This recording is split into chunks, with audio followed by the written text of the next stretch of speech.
Great. So we're going to get started because we've only got an hour and we've got 5 fantastic panellists that we want to talk to this afternoon. So welcome everybody to this webinar. It's about social enterprises and retailers as campaigners, and we've got 5 fantastic social enterprises and campaigners with us today. And one of the important things that we're going to think about, obviously this is a Social Enterprise UK webinar, it's an eBay for Change webinar. We think about campaigners not necessarily from a point of view of running a social enterprise. So I'm going to go around the room and basically ask people why social enterprise? What made you think that social enterprise as a business model was the best way for you to do your campaigning? So tell us a little bit about what you do, what your enterprise does, and why the campaigning fits in with that. I'm going to start with Claire. Thanks, Joanna. Yeah, so I'm Claire Donovan and I'm the Head of Research Policy and Campaigns at End Furniture Poverty, which is the campaigning arm of a group of registered charities and social enterprises known as FRC Group. So within that, we've got Furniture Resource Centre, which sells new furniture to local authorities, social landlords across the UK. And we've got Bulky Bobs, which is one of the largest furniture reuse charities in the country. End Furniture Poverty sits very independently from that group. We're not here to drum up business for FRC or for Bulky Bobs. We're here to raise awareness of the issue of furniture poverty and obviously campaign and lobby for change and carry out research to provide a solid evidence base for that change. But it's really helpful for us that we've got the broader organisation to draw on, that experience and expertise of the staff across all the social businesses. And it also can give us some ins with some of their customers, which are some of the people that we want to speak to, because they're people who we feel can do something about end furniture poverty. So we're a bit different because, as I say, we're registered charities as well, and our charitable mission is to end furniture poverty, and we embed that across the whole organisation. But yeah, does that answer the question? Yes, certainly. So you've got the social enterprise, the charity, and the campaigning, and they all kind of feed into each other. Absolutely.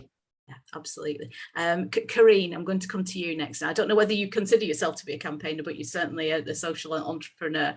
But just tell us a little bit about what you do and why. Yeah, so I'm Kerrine Bryan and I am founder of Butterfly Books, and we create children's picture books that address bias, mainly gender bias in different professions. And actually how it started was that I don't know if you'd call this campaigning, but I was a STEM ambassador, so science, technology, engineering and maths. I used to go into schools and talk about, so I'm an engineer, studied engineering, talk about what engineering is about, you know, and kind of address stereotypes of who can be an engineer and what the job involves. And kind of the business started from that. So when I was going into schools, I realized that there was a huge problem with the misconceptions from a very young age, and me just talking to them, you know, from the age of 4 and up, it was tricky to just use the resources that were already available. So the idea behind the children's books was a way to get that message across. So that's how the business started. So I guess it started from kind of like a campaign and then became a business. So after we did the first book, we were approached by other people in other industries that had the same problem, and it rolled on from there. So I think the social enterprise approach was really fitting because it was all about making a social impact through the books. Yes, so I suppose you started as a campaigner, and then the enterprise came out of what you were trying to achieve with the STEM work. Wonderful. Andy, I'm going to come to you next. Thank you. I'm Andy Redfern, and we set up the Green Heart Collective just under 2 years ago. And we did think long and hard about whether we should be a business, a social enterprise, or a charity. And initially, we did toy with the idea of becoming a charity, but realised that charity legislation does actually make it hard when you really want to campaign on an issue, because there are rules around political bias and what you can do politically if you are a registered charity. So in the end, we opted to become a social enterprise so that we didn't have to worry about that. But we chose a social enterprise because we still wanted to be constrained by what we believed in, so that basically we didn't want it to be seen as just yet another business, kind of like jumping into the greenwashing space. We actually wanted to show that, we had an asset lock-in, there was no dividends being paid out. So the organisation was set up to actually embody the very best of what a social enterprise could do, but also be free to do what it wanted around trading and campaigning. So do you want to tell us a little bit more about what the campaign is and how it fits in with the Green Heart Collective? So our aim is basically to keep waste from landfill. And initially when we started was in the middle of lockdown, and basically we got a warehouse and opened up the door and said, basically, if it's going to landfill, bring it to us and we'll try and find a home for it. And over the 18 months, 2 years we've been doing that, that's iterated. So we've become a bit more focused. We found other people who are working as specialists in other areas. So we found people who recycle bikes, people who work with furniture. So some of the harder stuff we found actually, we had great people already doing it. But in the area particularly of clothing, homeware, fitness gear, books, there wasn't anybody doing it. So we kind of made those our kind of key areas about what we're doing. So our aim is to put the news out amongst our communities that if you've got waste that is going to go to landfill and it's in those categories, call us and we'll try and help you find a solution to that, whether that's directly us or it's working with one of the many other organisations we're now kind of like aligned with. Yeah, it sounds very similar to what Claire's doing with the furniture. So I think there's lots of synergies here. So I'm going to move over to Jo now. Now your organisation is called Where Does It Come From? I'm guessing that's a clue as to what you do.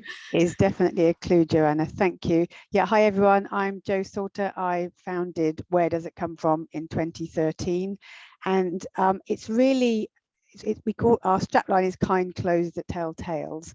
And the idea behind it is that we're sharing the stories behind everything that we make. So we have 3 pillars that we work to. We're trying to improve working conditions through fair trade models. We're trying to do things for the environment at the same time so that we're using the most eco processes and materials, and also now moving over to more circular models.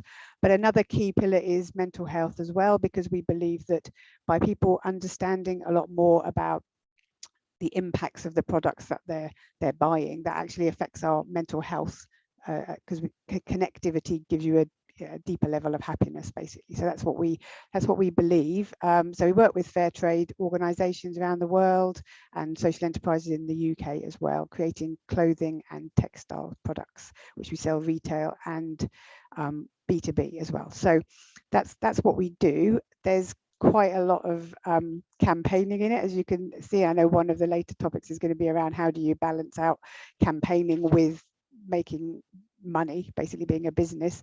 Similarly to Andy, it was looking at the right model for us to be able to campaign but also make a difference. And I do believe that it's quite important to be able to make money if you want to change consumerism, because it's all about consumerism. So that's why I wanted to make it a social enterprise rather than a charity, or and also I wanted to be able to create wealth for our artisan workers as well. So it's about the impacts that we're having on our stakeholders, and being a social enterprise makes that the best way to do it. But just like Andy said, we've also got the asset lock and all of that built in so that our principles are firmly embedded within the business.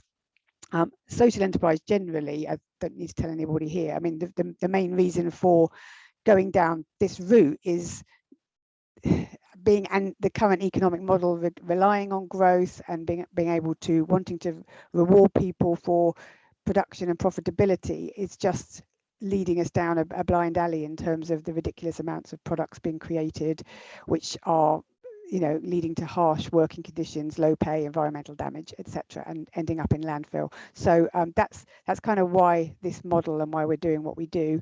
The campaigning is also really important, and it's an interesting balance to keep going. Yeah, great. So I'm going to move on next. You've already mentioned consumerism. Sian is the founder of Ethical Hour, and I know you've written a book quite recently, Buy Better, Consume Less. So essentially, my question is about the businesses that are part of it. There we go. Thanks, Joe. I should have kept my copy to one side as well. Yes, so essentially the businesses that are part of Ethical Hour, how are they campaigning? How are you campaigning through Ethical Hour, and what do you feel that social enterprises can do in this space? So thank you, Joanna, and thanks for the book plug, Joe. So we're a membership organisation for ethical and sustainable independent businesses and challenger brands, and my background's in marketing and communications, so I've really studied kind of how greenwashing works and how we are sold all of this stuff, and we're in that consumption cycle, and so much of it is subconscious. And the book is really about how we break those patterns as consumers. And so a lot of the kind of individual campaigning that I do around kind of promoting the book and the message in that is at consumers around, you know, being more conscious and buying better, consuming less. But actually, the work that I do is looking structurally that if the businesses change and we create a world, our mission at Ethical Hour is creating a world where every business is a force for good. And if we do that, then consumers won't need to worry about it. We won't need to unpick our subconscious habits that are so deeply ingrained in us, because we will naturally be buying better, consuming less, and we'll all be on that mission. So through Ethical Hour, we provide a lot of training and support to those businesses to help them get their message out into the mainstream and to help them do their campaigning, take their better alternatives out into big retailers, and building up their profile as experts and leaders and campaigners as well. And then as a collective, we try to come together to contribute to campaigns where having a collective voice makes us more powerful, because I think sometimes, you know, as small business owners, we're all very, very busy, aren't we? And it is finding that balance, like Joe said, between running your business, making the money you need to survive and thrive, and then getting yourself out there as a campaigner. So it's really looking for those opportunities where as a collective we can do that. And sometimes that's leading by example and saying, this is what it looks like when you're not greenwashing, or this is what responsible production looks like. And at other times it's being very vocal and contributing to government consultations on things like greenwashing or fast fashion and its environmental impacts and things like that. That's great. Yeah, so the next thing I want to talk about is the challenges that we're facing. I want to come back to Claire, because the campaign to end furniture poverty, that this is something that a lot of people don't really think of particularly when they think about poverty. So do you want to tell us a little bit more about the challenges that you're facing and why the campaign's needed? Yeah, I think you're spot on there. I think the issue with furniture poverty is it is quite niche, and obviously at the end of the day it's about poverty, it's about people not having enough money to live on, and obviously the top priorities are always going to be food and fuel. But living without essential furniture items has a devastating impact on people's mental health, their physical health, their social and financial well-being. You know, it has such a huge impact across every area of people's lives, and there is limited support out there. So we've worked very hard to encourage social landlords to provide more furnished tenancies, to lobby government for more funding for local welfare assistance schemes, and then for local authorities to spend that money. We work a lot with grant giving charities and the reuse sector. But yeah, it is a crowded marketplace. We've done a lot of work with the media this year. In fact, literally an hour ago, I was on the phone to Sky News talking about the Household Support Fund. When I speak to journalists, it's like a light bulb goes on and they say, oh God, yeah, of course. If you can't afford food, how on earth can you afford to replace a broken cooker? And we have had a lot of traction. You know, we've been in The Guardian, The Mirror, The Express. I've been on Woman's Hour. We've got BBC coming next week, but the One Show coming in July. So, you know, part of that is because we're in such a bad way at the moment. We're in the midst of this, obviously, this awful cost of living crisis. And for journalists, sometimes they want a new angle, and furniture does give them that new angle. But, you know, it's really important for us to try to get it onto that agenda in the right place. So, yeah, we work very, very hard to do that. I think one of the other challenges for us is, you know, FRC Group is a big organisation. You know, we've been around since 1988. Turnover this year is about 70 million. Social value last year created was over 4 million, over 150 staff. End furniture poverty, there's just me at the moment. My colleagues left and we're just recruiting at the moment. So we're a very small team. So sometimes within that sort of commercial mindset, although we do reinvest 100% of the profits back into the organisation, sometimes we can be a little bit sort of forgotten about. But then on the other hand, I think that ultimately is a positive, because of that independence. It's so vital that we retain that independence, because I can't have a social landlord thinking the only reason I'm trying to support them to deliver a furnished tenancy scheme is so they'll buy the furniture from FLC. It'd be great if they did, but we don't expect them to do that. So our remit is very much, you know, FLC had been doing all this work to get furniture to people on local levels for many, many years. And End Furniture Poverty is here to deliver scale solutions, national solutions, which we may have nothing to do with as an organisation when it comes to delivering them, which has been a change of mindset, I think, for a lot of people.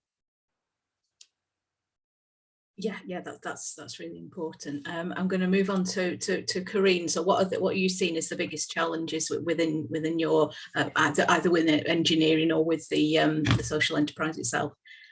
Yeah, so as I said, it's all about, I guess, addressing biases in professions, and it started out with addressing biases in engineering and science and technology.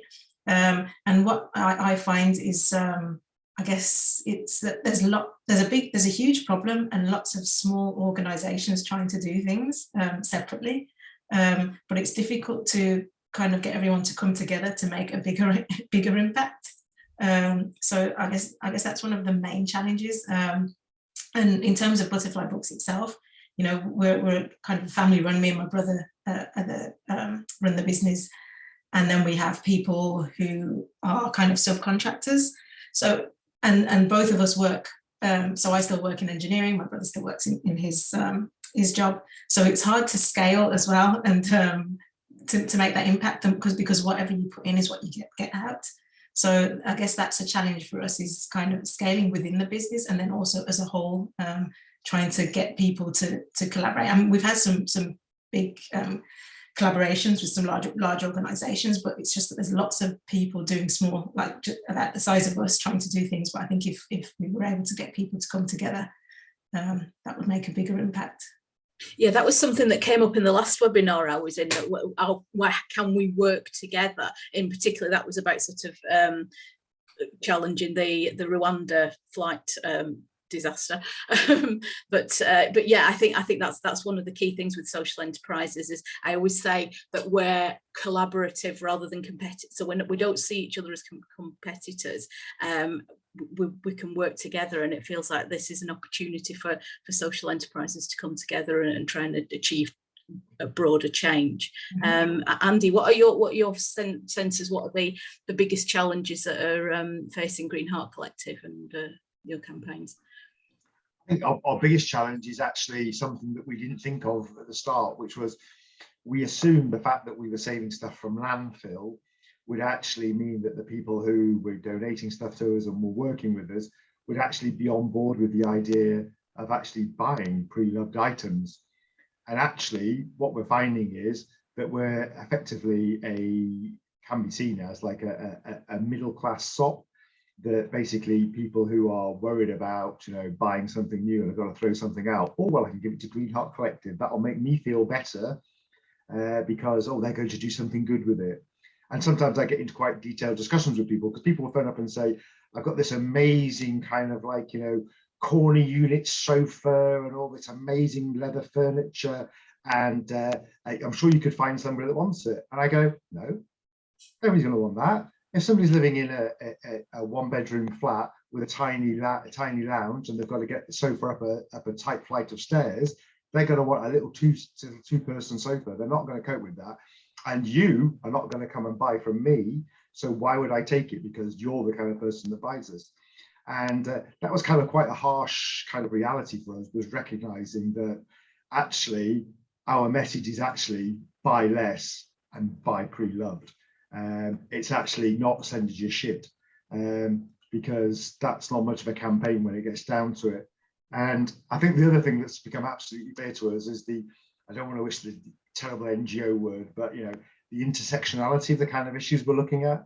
You know, the fact that the kind of people who really need the kind of products we have are the poorest people in our community. So we're having to work with refugee charities to actually find a way of actually moving products for free to those people, because they have no way of getting to us, they can't afford the bus fare. And so our kind of campaigning is becoming almost like trying to get the kind of people who are donating to us to actually open their eyes to the reality of the world they live in, I mean, that example Claire gave about, furniture poverty, we had somebody contact us recently about a sofa. We had one sofa left, and we got to the house, and literally it was the only piece of furniture in their living room was the sofa we took in for them.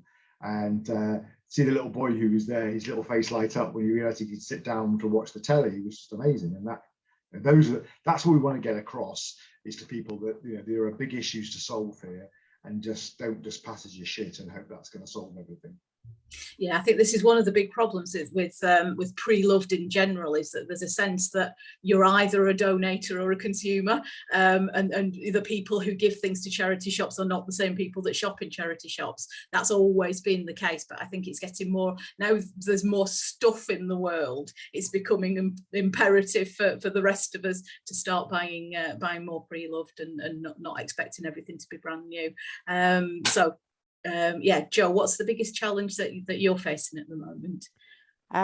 Well, firstly, I just want to say I really feel your pain, Andy. I used to run a pre-loved school uniform thing at my son's primary school, and it really used to be annoying how you'd try and get people to buy stuff. They're happy to give you bags and bags and bags of their old gear, which was all filling up my house, and then they wouldn't actually buy anything new. They go off to the shop and buy it all brand new. It's ridiculous. Anyway, there you go. That's not answering the question, but it's very annoying. So challenges for us. The message, I think, as we've already been talking about, is out there. It's loud and clear. So 10 years ago, people didn't really think about sustainability, fair trade, impacts in the same way, but now it's in the press every day, and talking about sustainability, climate emergency all the time. So there's some really good things there, but the biggest challenge now I'm finding is how do you affect that behaviour change? It's just what Andy was saying. So it's about, how do you get people to realize that they can be part of this? How can they actually get involved and do things themselves, rather than just wanting other people to solve the problems, but they carry on by themselves? So I think education, inspiring people, all of that, making a complex message simple enough to be heard in amongst all our marketing hype that people are getting, and their usual way of going on is part of the challenge that we have. One of the things that I do is run a podcast. It's a quick plug, the Where Does It Come From podcast, and the idea of that is to try and talk to people and get people to sort of get a deeper understanding of some of the issues. So that's one, behaviour change. A key one for us is price expectations, which won't surprise you. So with fast fashion and everything going on around consumerism that Sian's already touched on, people still have that belief that prices for things, especially clothing, should be a particular thing. Even if you're explaining that this is artisan made, it's really good for the planet, it's all the cotton's been farmed indigenously and all of those kind of things, it's almost like, yeah, but I still want it for 10 quid kind of thing. So that is a real challenge. And it relates back to the first one. How do you get people to understand those impacts in a way that really makes them change what they're doing and change their expectation of what price is? And that isn't just consumers, actually. With the businesses we work with, we can have really long conversations with them, and then they'll say, well, our current supplier charges us this and we expect to pay the same for you. So there's a whole big thing there around expectations. Greenwashing is a key one as well, which is related. I'm sure Sian will talk about that, so I won't. And yeah, I think it's that difference between wanting to buy better but actually doing it. The good news is we know that the ethical marketplace is growing, and it was up to 122 billion last year, which is a growth, which is great. However, there's loads of surveys showing that intention versus action, the figures are very different. When it comes down to it in the cold light of day, when you see that item and you go, oh my god, I'm not going to spend 30 quid on a scarf, however fair trade and beautiful and hand created and everything it is, when I can get one down the shops for a £5. So yeah, it's about, I suppose in the summary, it's about how do you make the message clear so that people will be understanding and learning and making decisions, and how do you make the understanding of prices be realistic with the impacts that are made from things? So that's basically my main challenge at the moment. Yeah, I think one of the challenges that we've had within Fairtrade is obviously some things are considerably more expensive. Some things don't have to be, like your coffee and your chocolate don't necessarily have to be that much more expensive, but fashion in particular, if you're going to do it right, it's going to be more expensive, and homewares to a certain extent as well. And it's that how do you get to the point where people who understand that the importance of paying your artisans properly and making sure that the cloth has been made in an ethical way, and how do you sort of change the mindset from I'm not going to buy it at all to I'm going to buy. I think it comes down to if you have to buy something new, understanding that you're going to have to pay enough for it to justify the length of time that you're going to have it. And then when you hand it on to someone else that something's going to last. I think that's fundamentally, you're not paying £5 for something that's going to last a year. You're paying £30 for something that's going to last you 10 years. So it's better in a lot of ways. So Sian, we'll move on to you in terms of talking about the challenges that ethical businesses are facing in terms of campaigns and what they're trying to achieve. I think that attitude behaviour gap is absolutely fundamental, and you've all made some really good points there. And it's just kind of acknowledging really that attitude behaviour gap exists because those consumption habits are so ingrained in us at a subconscious level, and they have been shaped and moulded by advertising for so many years. So for me, as a communication specialist, it's about changing the environment around us rather than changing all our individual habits. In order to achieve bigger change at scale at the pace that we need, let's change the way that advertising works. And fundamentally, that comes down to the greenwashing.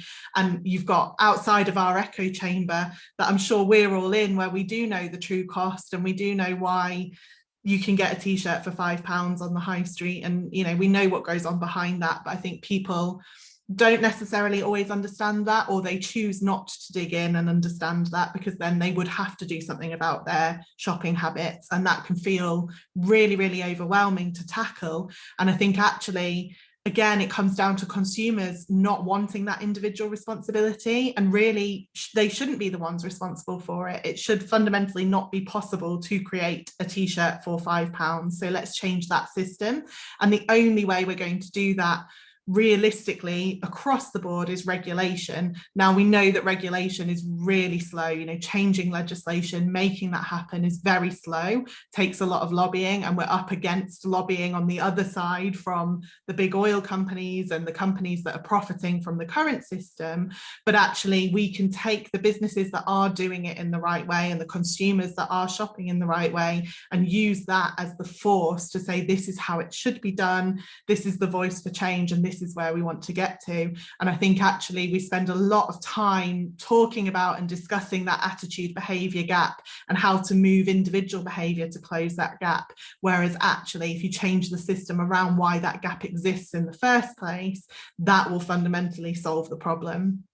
Yeah, I suppose it's a case of taking the responsibility away from the consumer and putting it onto the government to make sure that we shouldn't have the choice to buy unethically.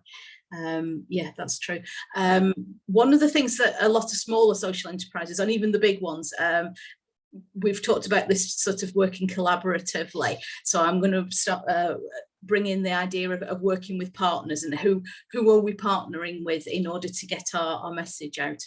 Where are we going? Is it schools? Is it other businesses? Is it local authorities? Those sorts of organisations, charities, other social enterprises. Claire, I'm going to move to you first. So who are you partnering with, and how are you changing the dial with other people? Yeah, so obviously we sit within that sort of anti-poverty agenda. So we work very closely with a lot of anti-poverty charities. They tend to be national charities, so the likes of Turn to Us, the Children's Society, etc. There's quite a few of them. We get involved in all sorts of campaigns. So we're now in a couple of poverty and destitution groups. Keep the Lifeline, the Universal Credit Card was heavily involved in that. We do find some of these big national charities can be quite sort of protective of their space, so they're often very happy to use our research and our data. Occasionally, they even credit us for having produced it, but they can be sometimes reluctant to invite us to come along and present it ourselves. So that can be quite challenging, because not only are we a social enterprise, but we're northern, which makes it even more difficult. I find that I basically push my way into as many groups and partnerships as I can. So I sit on the Grantmakers Alliance. That's the chief execs of all the major grant giving charities. I'm a trustee of the Reuse Network, which is a membership organisation for furniture reuse charities. And we work very closely with social landlords and local authorities. So there are those that we're lobbying to actually do something, but those who are already sort of setting a high standard and are fantastic examples of best practice, we work with them to sort of share their expertise, to share their examples of what can and should be done. So I think that's really important, is to highlight and showcase the good practice, to encourage those to follow in their footsteps. We do work with local government. As I say, we do work with MPs. Sometimes they're obviously very busy. They can sometimes be a bit forgetful about what they promised to do, but I think it's just about resilience, perseverance. And personally, I never turn down a meeting. I will always have a conversation with anyone, because you never know where it might lead, no matter who it is. So I'll talk to anyone.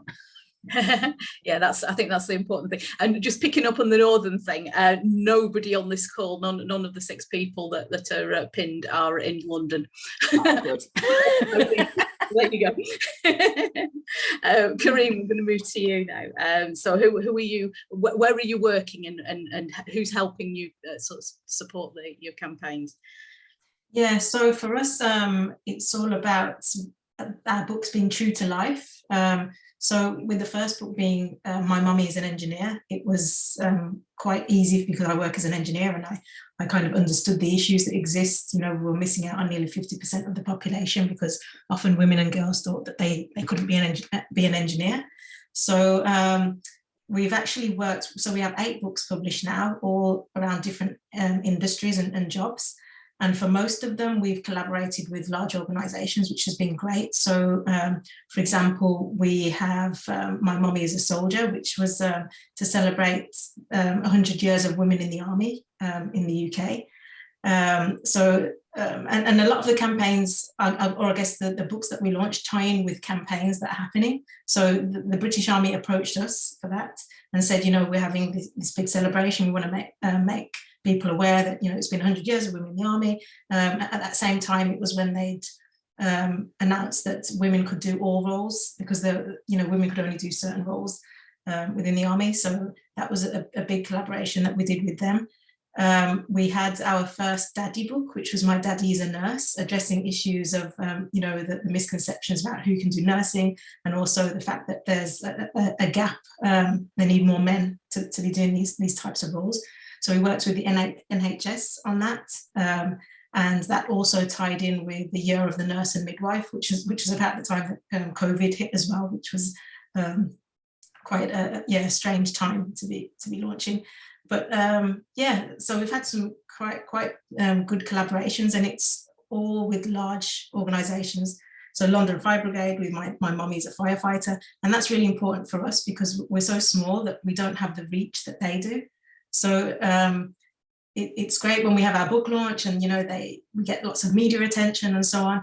Going back to the challenges, though, it's how do we continue that once we've had a book launch to keep that going. So yeah, it's been important for us for the collaborations and trying to get the partnerships with the larger organisations. Yeah, brilliant. And I'm sure that 8 books is only the start. I'm sure there'll be plenty hopefully as well. So, and Andy, who are you partnering with? I know you've got connections with the people that donate the items.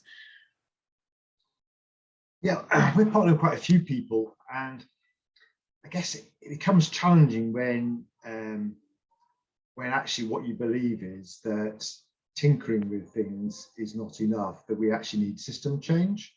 And that actually makes us a bit unpalatable to some people, because some of what we're campaigning on, what we're pushing on, is actually to reduce consumption. And some of the people who want to partner with us are people who basically are driving consumption. And so that's kind of an interesting challenge for us and them on how we actually find those organisations who are on the same wavelength as us and are kind of committed to things being changed in more than just oh, this is a nice little campaign for us and next year we'll move on to something else. So, you know, you should always, I always think, choose your partners carefully. You know, you may be running on a small campaign, but it may have impact for a lot longer than you want, and the people you get in bed with, you know, may have a bigger challenge for you. I was involved in the Fairtrade Foundation many years ago, and you know, some of the challenges they're facing now are challenges that came about because the size of the people you want to partner and the impact you believe that might have becomes more important than your short-term goals. And I think that can be a challenge. So I would say, yes, partnerships are good. We work with quite a few other organisations, but we choose our partners carefully, and we always focus on those who are more aligned with us at the kind of like the goal and vision level, and not just at the practical greenwashing, kind of recycling level. Yeah, you seem to be nudging towards Nestle, which is, as some of you know, I led the campaign to keep Kit Kat Fairtrade in summer of 2020, so which is in, I talk about that in Sean's book. And yeah, I think that idea of partnering with somebody that you know is big enough to make a difference, but are they going to make you sort of water down your own principles? That's a really important tension in anybody that's involved in ethical consumption. So yeah, Joe, who are your partners? You've mentioned a few sort of smaller organisations that you're also working with, but yeah, who are you working with? Yeah, I mean, I think as a smaller social enterprise, I expect Kerrine can relate to this. It's getting that message heard, isn't it? It's getting that message out there. So reach is really important. So we collaborate really with lots of other small businesses, lots of other small social enterprises. Been part of Sian's Ethical Hour since the start of that. Organisations like BAFS, which you know very well, Joanna, School for Social Entrepreneurs, all of those kind of things, Organisation for Responsible Businesses, Social Enterprise UK. So we try to collaborate with lots of other businesses that are trying to say similar messages, and that gives you that bigger reach, that bigger voice to get out there. In the past, that's included events, and again, Sian and I've worked together on this, and I've worked with other people to try and run events, getting lots of small businesses together, get lots of people in there to see them and talk to them, and basically spread the message that way. Something similar to what Andy was talking about, I've tended to try and work with businesses that are wanting to use ethics for their own goals, and it can be a little bit complicated sometimes. So for example, Where Does It Come From is currently on the NatWest business accelerator, and they have a climate accelerator and as well as part of that, which is a really good as a way of networking is one thing, but also getting that voice out there. So they've had me speak at various events and things like that. But then you do get that slight concern, are they using me? And I think the answer is obviously yes, they are using me. So for example, I was in their video for COP26, but basically extolling the virtues of NatWest Accelerator. You know, they did give me a platform to speak on. So I suppose there's an element of trying to use them as much as they use you, but being really careful about it, if that makes sense. And I suppose eBay in a way is a little bit like that we're working with a huge organization like eBay to try and get our products out there and reach a lot more people, but we still want to be careful to have our own values and make sure that they align. So that's one key one. I think charity partners is also really important. We work with quite a number of smaller charities, Action Village India, Cardi London, and other ones, and bigger ones as well, but to try to, I don't know, collaborate, reach more people through the different engines like email, newsletters and events and that kind of thing. And then another key one would be, of course, existing campaigns, just as Kerrine was talking about. So for us, a big one is Fashion Revolution. That comes around every April. So it's really important to be part of that. You reach people. It might reach people's consciousness if there's enough people saying the same kinds of messages in the same kinds of ways. So that's another key one. And then I think finally, a really important one is working with our suppliers, because we work with a huge number of social enterprises, well, huge, but a number of social enterprises in India, in Africa, in the UK. And by sharing our audiences, mainly on social media, it's helping them as well, helping them get a better impact, but it's also educating people. It's that where does it come from message, by sharing photographs and stories about the people who are actually involved in making things that might get into the subconscious and help with that behavior change. So lots of different types of collaboration is the short answer. Yeah, great. Yeah, Sian, so same sort of question in terms of who are important partners. Who do you see as people that it's useful to collaborate with in order to get your message across? As a business community, we obviously foster a lot of collaboration within the community, and collaboration over competition is actually one of our founding values. And like Jo said, we've worked together on things like ethical brands for Fashion Revolution, having big events in London around Fashion Revolution Week. We organised the Be the Change Awards in 2019, was it, Jo? Pre-pandemic times, that's all a blur now, isn't it?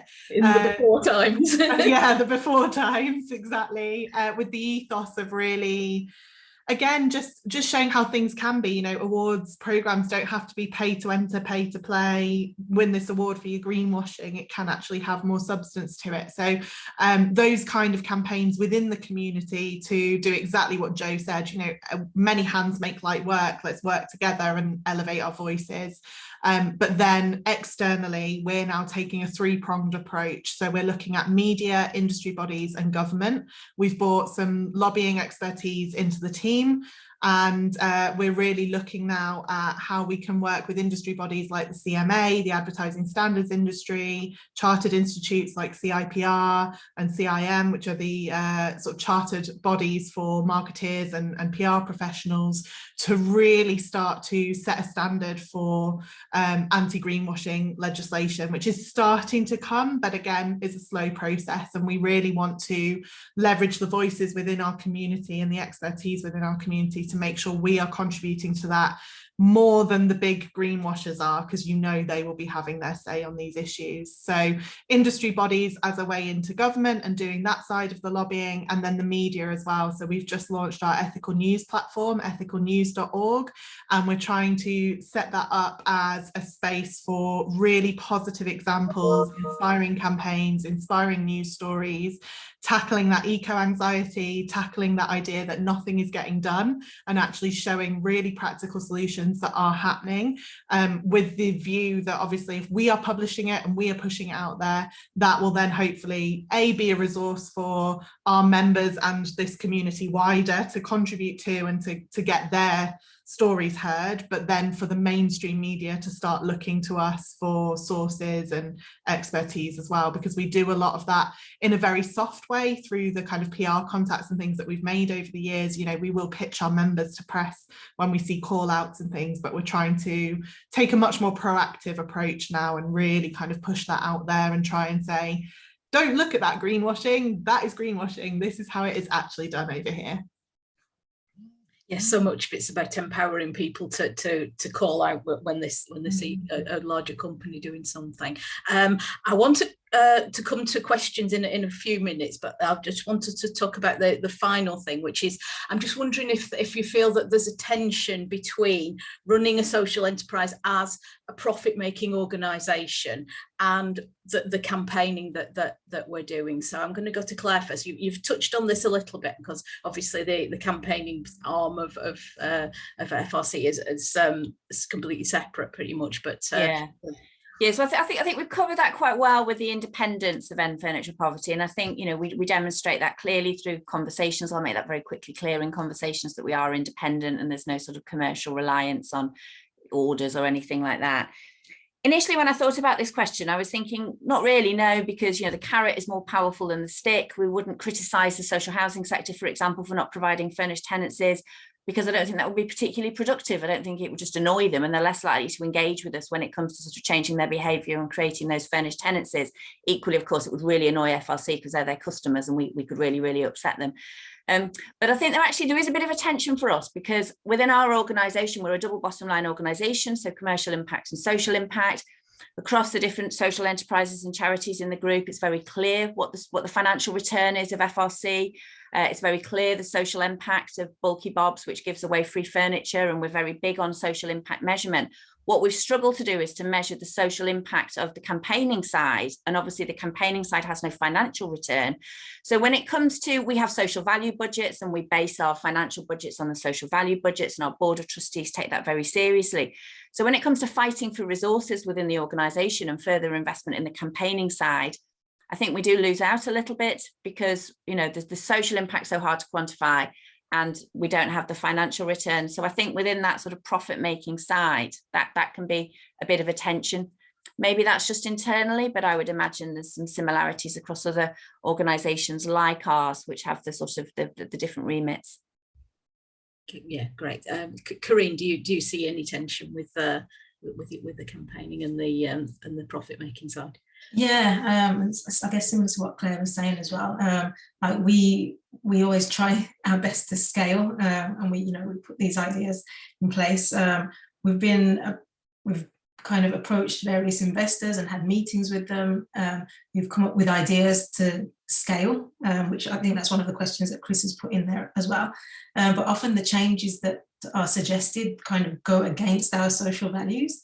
So it's how do you balance that? And I think if we do try to scale, we have to be more creative in the way that we do it, and not just the traditional way that kind of these investors are telling us to go about things. I guess as an example, with the pricing of the books, we want to try and get the books into as many schools as possible. But there's, lots of schools that can't afford that, and that's where we want the books to be. So we're thinking, maybe we can approach local organisations to buy books to put into the schools, so work in that way. So yeah, there's a tension there, definitely. Yeah, I'm sort of reminded of the Buy a Stranger a Book, which happens on a Wednesday on Twitter, where people buy books for schools, but also for just individuals as a nice thing to do. Yeah, I'm generally in favour of books in general. Andy, do you see a tension with the profit making sort of imperative of a social enterprise and the campaigning side? Yeah, I mean, I think there's a tension throughout all kinds of ethical business between profits and the campaigns you want to have, because basically people will, if you don't make enough money, people will basically say, get back in your box, stop campaigning, focus on making some money. And obviously if you make too much money, then it's basically, oh, who are you to be lecturing us? Look at you, lining your pockets. And I think that is a real problem. That we talked earlier on about fair price and people not understanding a fair price. People don't understand the price. People actually don't. We actually ask individuals themselves and say to them, do you understand that when you buy this item, 20% of the price you're paying is going to the government as VAT? No, I don't get it. Is that right? Is that really? Are you sure?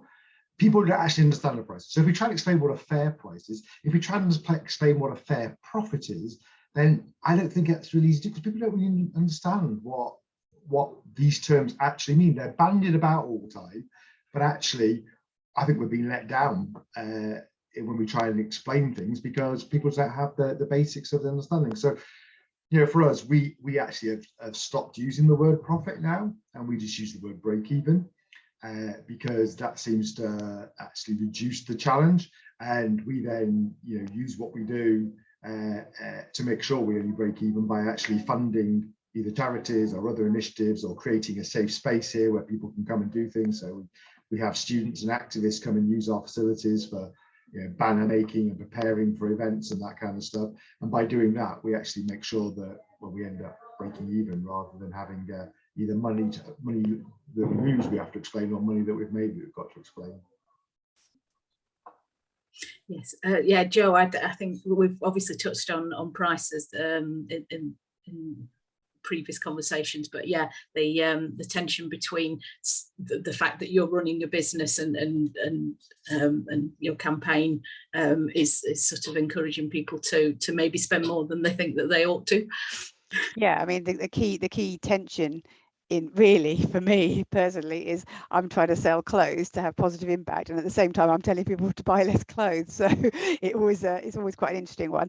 The way that I've tended to work with that is just to separate myself. So I used to hide a bit, and it was all about where does it come from says, but now I now have 2 Twitter accounts and 2 Instagram accounts, so I can rant away as Jo Salter, but I can also have the more business storytelling kind of side. I mean, that's a jokey way of putting it, but I have sort of managed to get on the stage as a speaker and things like that and put some of my thoughts out there about business models and ethical fashion and that kind of thing. But the purpose of where does it come from is, yes, to educate people, but it's also to have positive impacts for our workers and people's mental health and the environment, as I said. So that's a key one. I want to come on to growth, which is what, as Chris has mentioned it, and I completely agree with what he's saying, because you can have a much bigger impact if you can grow the business.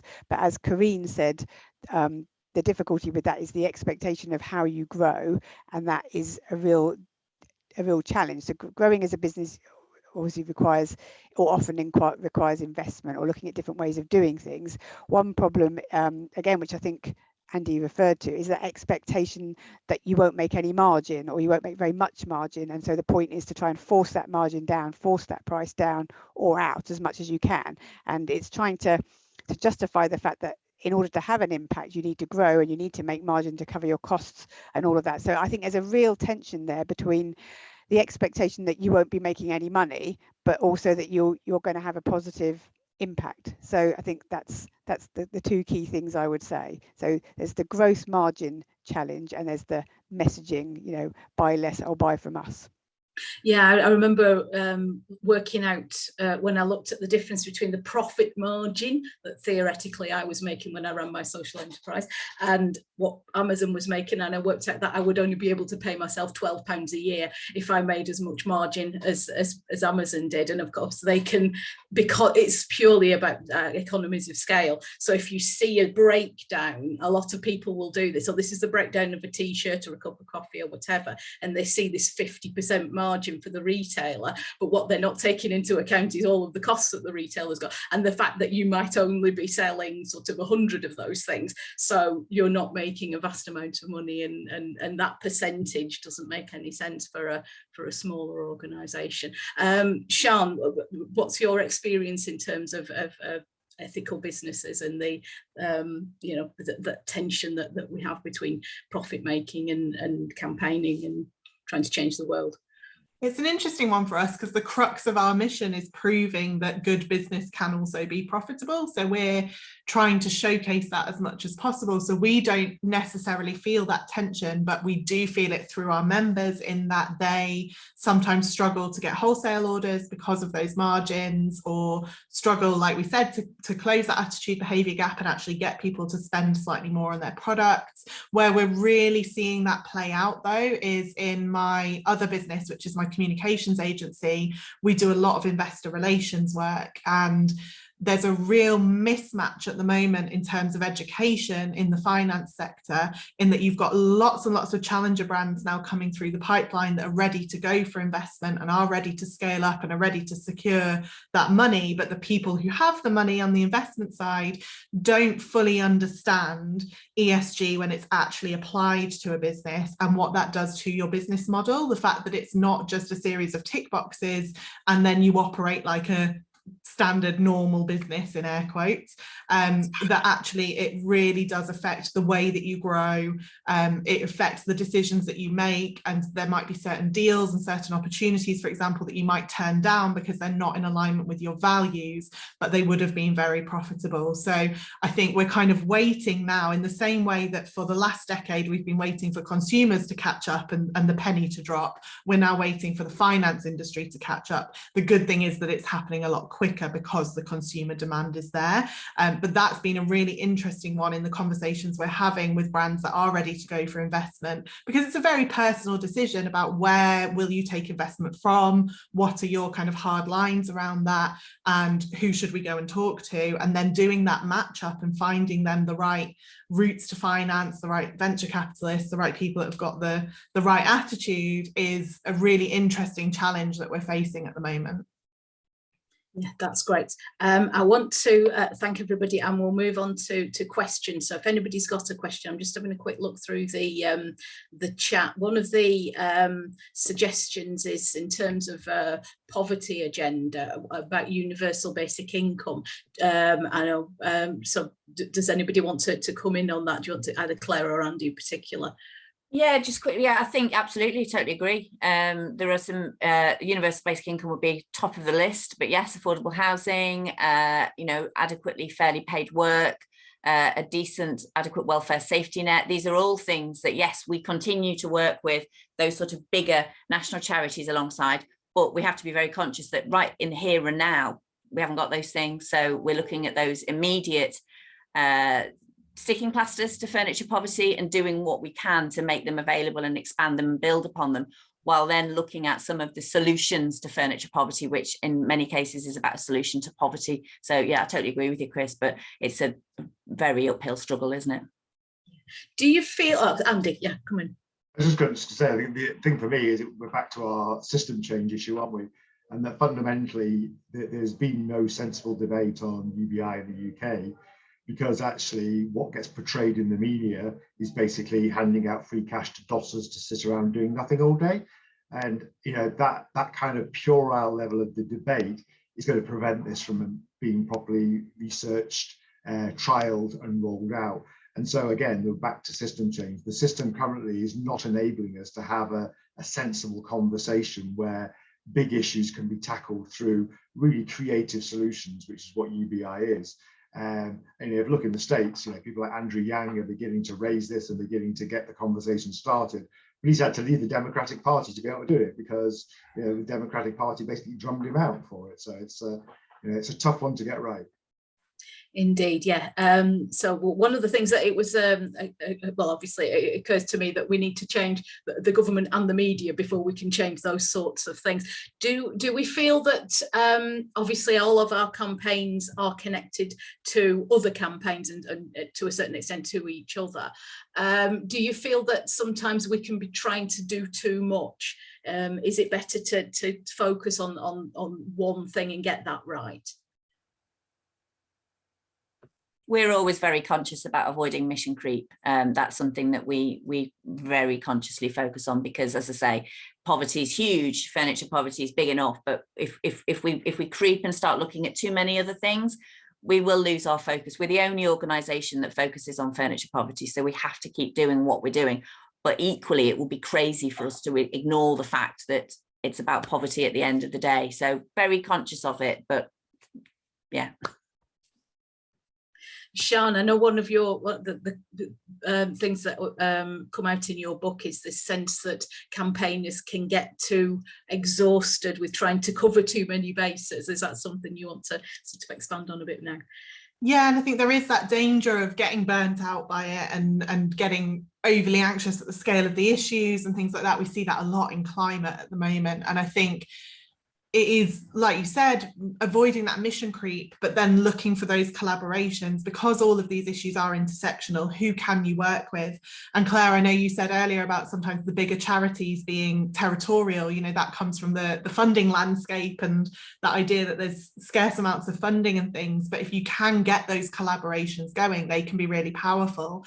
And I think obviously, as a communications person, I always come at it from a media sort of angle, but if you're looking at it with your PR hat on, the media likes really simple, bite-sized, digestible messages. So how can you simplify that message down? And sometimes the big system change, the big intersectionality of all of it just is too overwhelming. So simplify it down, put people into their roles of what they're working on, and then build those cross-sector collaborations where you can to elevate that message together, I think is the most effective way of A, getting the message out there, and B, avoiding that burnout of just taking the entire weight of the world onto your shoulders, because I'm sure we've all been there. I certainly have, and it's absolutely exhausting, and then you're no good to anyone if you're burnt out. So you have to have that self-care as a foundation to it as well.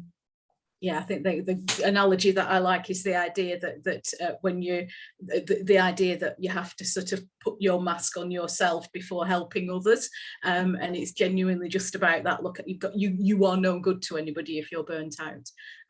So yeah, I always like that. I'm not sure I always take it on board, but I do like that analogy. So I'm going to open up the floor to anybody else that's here just in the last couple of minutes. Does anybody have a comment or a question or anything that they wanted to say as part of this conversation? I'm just going to jump back to your last point, actually, on trying to cover too many areas. We have this issue with the books when we're working with other organisations as well, pointing out, because the books are focused on gender bias.